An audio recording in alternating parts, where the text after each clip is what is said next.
Selamat datang di Pertamina EP, anak perusahaan PT Pertamina Persero yang bertanggung jawab untuk mengelola kegiatan eksplorasi dan produksi minyak dan gas bumi di lapangan existing milik Pertamina. Untuk membantu pemahaman Anda terhadap kegiatan operasi hulu minyak dan gas bumi, maka kami akan memaparkan proses operasi tersebut diawali dengan asal-usul terbentuknya minyak bumi.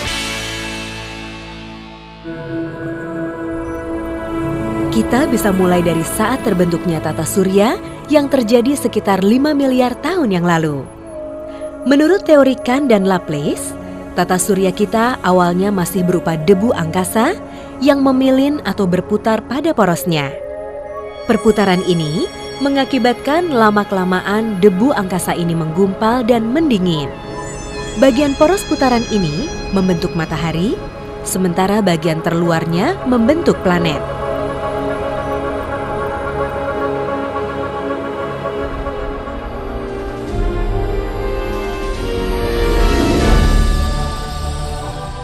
Sekarang kita telah tiba di masa bumi penuh dengan dinosaurus. Kita memasuki zaman Jura sekitar 150 sampai 200 juta tahun lalu, di mana banyak terdapat berjenis-jenis dinosaurus.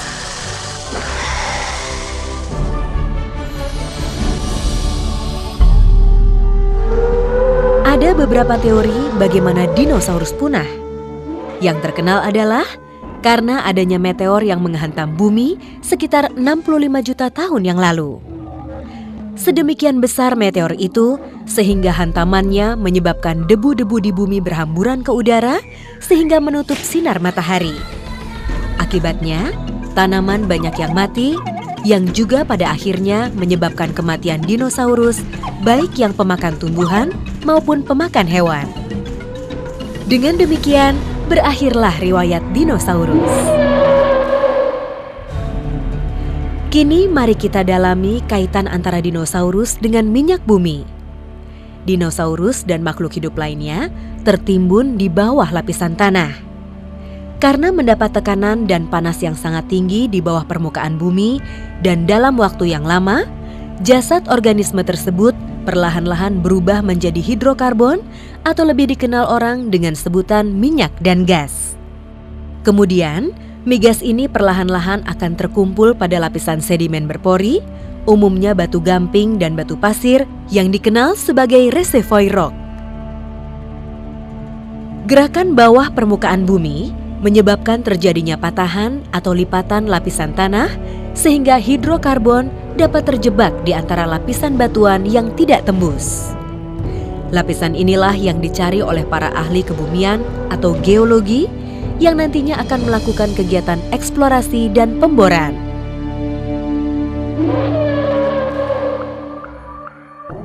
Untuk menemukan lapisan migas ini, perlu dilakukan beberapa survei terlebih dahulu dengan menganalisa jenis batuan yang dapat dilakukan dengan berbagai cara, antara lain dengan pencitraan satelit, seperti yang dilakukan oleh satelit yang tampak di depan pesawat kita. Sekarang kita sudah berada di bumi dan akan melakukan eksplorasi. Kita akan melakukan survei di lapangan untuk menganalisa lapisan batuan di dalam tanah untuk mengetahui mengandung minyak dan gas. Ada beberapa cara untuk mengetahui letak minyak dan gas, antara lain dapat dilakukan melalui studi geologi dan geofisika. Kali ini, kita akan melakukan getaran seismik untuk mengetahui letak minyak di daratan. Sebelum melakukan kegiatan seismik maupun pemboran, ada beberapa aspek yang harus diperhatikan dan menjadi pertimbangan utama, yaitu yang menyangkut aspek keselamatan, sosial, kesehatan, keamanan, dan lingkungan. Oleh karenanya, setiap pengusaha pertambangan wajib melengkapi berbagai dokumen perizinan terkait dengan aspek-aspek tersebut. Dokumen yang wajib dilengkapi adalah izin UKL, UPL atau upaya pengelolaan lingkungan dari Kementerian Lingkungan Hidup, izin bahan peledak dari Kepolisian Republik Indonesia, izin security clearance dari Mabes TNI, izin prinsip survei seismik dari Bupati atau Kepala Daerah, Izin masuk ke wilayah perusahaan jika akan memasuki wilayah kerja sebuah perusahaan. Izin yang diterbitkan Menteri Kehutanan jika hendak masuk kawasan hutan. SK Gubernur atau Bupati mengenai aturan kompensasi tanam tumbuh. Selain melengkapi dokumen perizinan, di lokasi tempat diadakannya kegiatan, perusahaan pertambangan juga wajib mengadakan sosialisasi kepada penduduk dan aparat desa setempat.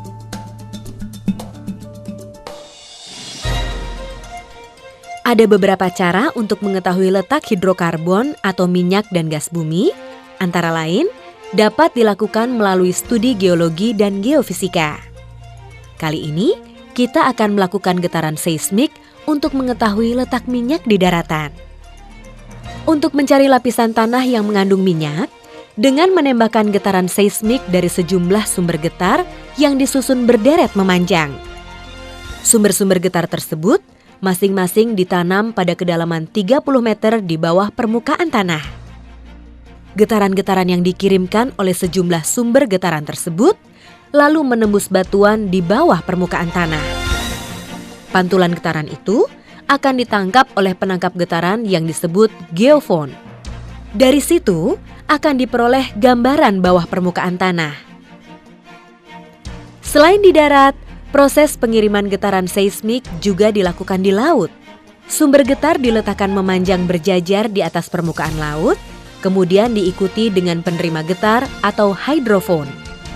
Kapal menarik sumber getar dan penerima getar atau hydrophone bersama-sama. Pada saat kapal berjalan, sumber getar mengirimkan gelombang yang langsung diterima oleh hydrophone. Setelah letak minyak diketahui, tahap selanjutnya adalah melakukan pemboran. Tapi sebelum melakukan pemboran, ada hal-hal yang perlu dilakukan terlebih dahulu, yaitu melengkapi dokumen perizinan untuk melakukan pemboran dan memperhatikan aspek keselamatan, sosial, kesehatan, keamanan, dan lingkungan. Pembukaan lahan, pembangunan infrastruktur jalan, dan mobilisasi peralatan. Rig merupakan peralatan utama dalam tahap pemboran. Di dalam sebuah rig, kalian mendapati ada 5 komponen utama pemboran, yaitu 1. Hoisting system adalah komponen utama rig yang berfungsi menyediakan fasilitas untuk mengangkat, menahan dan menurunkan peralatan rotary dan perlengkapan bawah permukaan lainnya dari dalam sumur atau keluar sumur. 2. Circulating system adalah komponen yang berfungsi menyediakan lumpur dan mengangkat serpihan pemboran atau cutting dari dalam sumur ke permukaan. 3. Rotating system adalah peralatan yang digunakan untuk mentransmisikan putaran meja putar ke bit atau mata bor. 4. BOP atau Blowout Preventer System. BOP atau Blowout Preventer System adalah komponen yang digunakan untuk mengontrol tekanan untuk mencegah sembur liar atau kick akibat aliran fluida formasi yang tidak terkendali dari lubang bor ke permukaan. 5. Power system adalah sebagian dari daya listrik yang tersedia pada rig yang digunakan oleh hoisting dan circulation system. Di dalam sebuah rig juga terdapat rangkaian komponen yang berfungsi sebagai alat pemboran. Rangkaian itu disebut drill stem yang terdiri atas 1. Swivel, berfungsi untuk meneruskan aliran lumpur dari alat yang tidak bergerak pada rangkaian pemboran. 2. Kelly, berfungsi untuk meneruskan putaran dari rotary table ke drill pipe. 3. Drill pipe. Drill pipe disebut juga batang bor atau drill string, berfungsi untuk mengantar bit menembus lapisan batuan pada kedalaman tertentu. Drill pipe juga berfungsi sebagai sirkulasi lumpur, penerus putaran dari rotary table, penyalur bubur semen saat penyemanan. 4. Drill collar. Drill collar berfungsi sebagai pipa pemberat.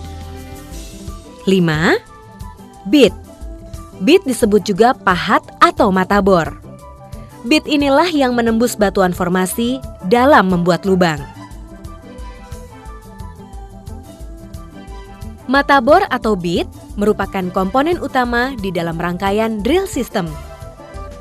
Mata bor atau bit terpasang di ujung bawah dari rangkaian pipa yang langsung berhadapan dengan formasi atau batuan yang dibor.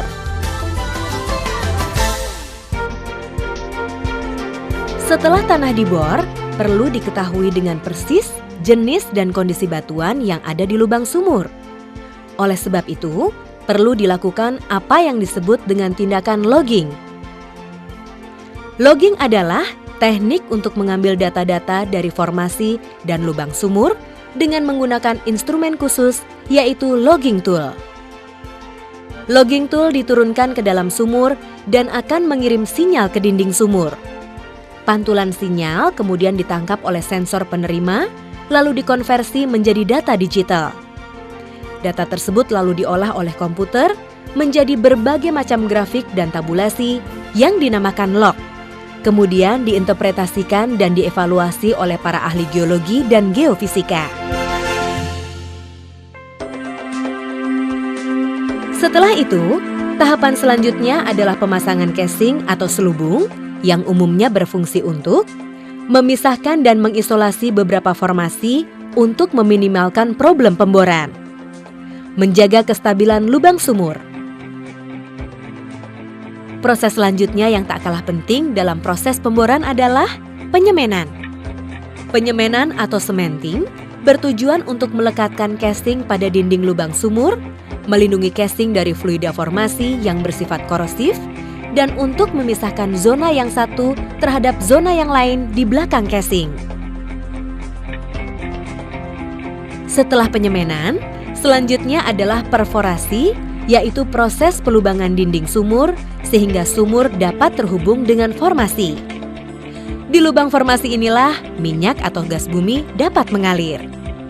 Tahapan terakhir sebelum proses produksi dilakukan adalah penilaian formasi atau well completion, apakah sumur dinyatakan layak diproduksi secara ekonomis. Penilaian ini dapat dilakukan dengan menganalisis batuan pada dinding sumur atau hidrokarbon yang ikut terbawa aliran lumpur dan berdasarkan data yang diperoleh pada saat dilakukan logging. Berdasarkan metode pengangkatan fluida hidrokarbon, tahapan produksi terbagi atas 1. Primary. Primary meliputi metode sembur alam atau flowing well dan metode pengangkatan buatan atau artificial lift atau tekanan rekayasa. Metode sembur alam diterapkan apabila tenaga alami reservoir masih mampu mendorong fluida ke permukaan. Sedangkan metode pengangkatan buatan diterapkan apabila tenaga alami reservoir sudah tidak mampu mendorong fluida ke permukaan atau untuk maksud-maksud peningkatan produksi. 2. Secondary. Pada fase ini digunakan metode yang disebut Enhanced Oil Recovery atau EOR atau pengurasan minyak tahap lanjut. Metode ini dilakukan karena ada kalanya produksi minyak dan gas bumi mengalami penurunan atau hasilnya tidak seperti yang diharapkan. Metode ini merupakan teknik lanjutan untuk mengangkat minyak dengan menginjeksi air atau uap air ke dalam sumur. 3. Tertiary. Fase merupakan salah satu metode EOR dengan menggunakan bahan kimia atau chemical flooding, antara lain surfactant. 4. Artificial lift.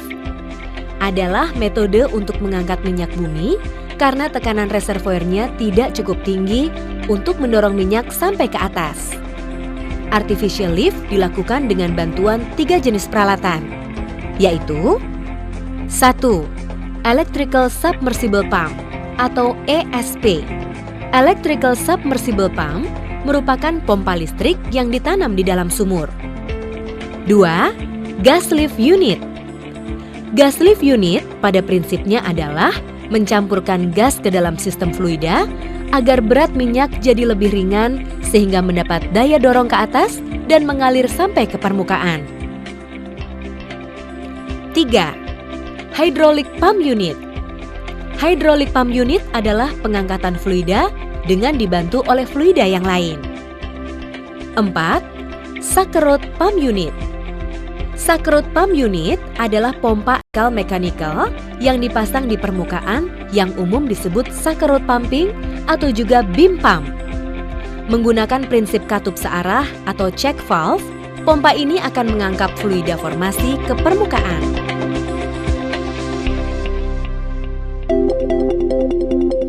Setelah fluida sumur sampai di permukaan, fluida dialirkan ke block station atau BS melalui pipa-pipa alir atau flow line untuk dilakukan pemisahan antara air, minyak, dan gas bumi di dalam sebuah separator. Separator adalah alat yang berfungsi untuk memisahkan minyak dan gas atau minyak dan gas dan air. Gas hasil pemisahan selain dapat langsung dimanfaatkan untuk industri, dapat pula digunakan sebagai injeksi gas lift atau menjaga tekanan. Sedangkan minyak bumi atau crude oil dari tiap-tiap sumber produksi umumnya ditampung terlebih dahulu di stasiun pengumpul sebelum dikirim ke kilang atau terminal untuk dikapalkan. Minyak mentah hasil produksi dikirim ke kilang pengolahan minyak atau refinery, sementara gas hasil produksi dikirim ke kilang pencairan gas alam atau dikirim langsung ke konsumen. Crude oil memiliki warna yang bervariasi, mulai dari yang tidak berwarna hingga yang hitam pekat. Minyak mentah dapat dibentuk ke dalam berbagai bahan bakar karena mengandung bahan dasar hidrokarbon, yaitu molekul yang terdiri dari hidrogen dan karbon dengan struktur dan panjang molekul yang berbeda.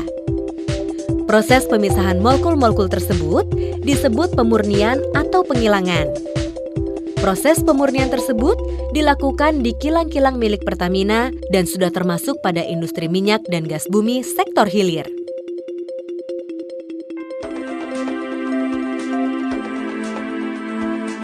PT Pertamina EP berkomitmen untuk melindungi setiap orang, aset perusahaan, lingkungan, dan komunitas sekitar dari berbagai potensi bahaya yang diakibatkan oleh kegiatan perusahaan. Untuk itulah, kali ini kita akan membahas tentang health, safety, dan environment atau HSE atau aspek kesehatan, keselamatan kerja, dan lindungan lingkungan dari potensi bahaya akibat kegiatan operasi. Melalui penerapan kebijakan HSE, bahaya-bahaya tersebut dapat dicegah, dikurangi, diminimalisir, atau bahkan dinihilkan atau zero accident. Salah satu bentuk pelaksanaan HSE adalah mewujudkan kondisi operasi yang berwawasan lingkungan sesuai prinsip manajemen lingkungan yang dilakukan dengan cara 1. Pengelolaan dan pemantauan lingkungan sesuai peraturan perundangan. 2. Pemakaian energi dan sumber daya secara efisien dan penerapan proses produksi bersih. 3. Zero discharge. 4. Good housekeeping. Untuk itulah PT Pertamina EP membangun instalasi pengelolaan limbah sehingga lingkungan di sekitar daerah operasi tetap terjaga. Dalam aspek pengendalian pencemaran air, PT Pertamina EP menginjeksikan ulang keseluruhan air terproduksi untuk pressure maintenance ke dalam tanah sehingga mengeliminasi potensi beban terhadap air permukaan. Dengan demikian, membantu mengurangi beban lingkungan. Dalam hal pengendalian pencemaran udara, PT Pertamina EP telah mereduksi flaring di lapangan, salah satunya dengan menyiapkan dan mengoperasikan fasilitas penyaluran gas ke konsumen. Selain mengurangi flaring, Pertamina EP juga mengurangi venting atau pelepasan gas CO2 yang dipisahkan dari gas yang diproduksi. Dengan mereduksi venting, Pertamina EP mengurangi efek rumah kaca yang bisa ditimbulkan dari gas CO2 tersebut. Gas CO2 tersebut dimanfaatkan oleh konsumen sehingga memiliki nilai keekonomian. Dengan mengurangi flaring dan venting, maka PT Pertamina EP telah mengurangi efek gas rumah kaca. Pengurangan efek tersebut nilainya setara dengan menanam ratusan juta pohon rindang. Sebagai bagian dari masyarakat, perusahaan menyadari tanggung jawab sosialnya untuk mengembangkan masyarakat di sekitar daerah operasi, khususnya di dalam bidang ekonomi, sosial, dan budaya. Tanggung jawab ini diwujudkan melalui kegiatan Corporate Social Responsibility. Ini merupakan komitmen PT Pertamina EP agar kondisi masyarakat di sekitarnya menjadi kondusif, sehingga mampu menanggapi berbagai perubahan dalam kehidupan bermasyarakat, terutama pasca kegiatan pertambangan.